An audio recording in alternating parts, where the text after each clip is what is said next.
Always wear your client shoes. Isa sa mga salita na kung saan or mga quotation na lagi nating naririnig. Ano ba yung ibig sabihin nun?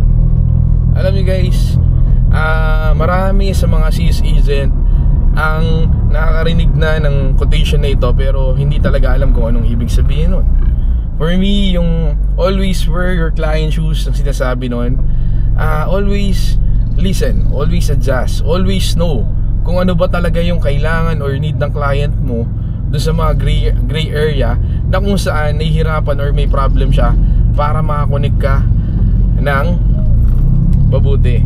Ang objective natin doon is pag ang kliyente is alam mo kung ano yung needs niya, ano yung wants niya, ano ba yung mga doubts niya, kung lahat yun ma-address mo, technically mas madali kang makakapag-build ng rapport and relationship sa client.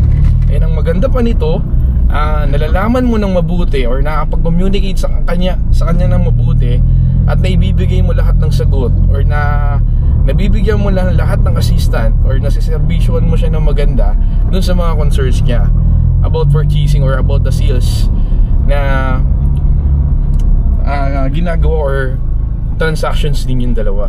And then the good thing about that, hindi lang relationship yung nabibuild mo, kundi nakapag-build ka also ng network. And lagi mong tatandaan guys, a good listener is a good follower, a good follower is a good listener.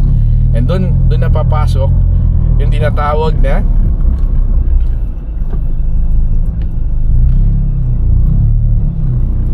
stop recording.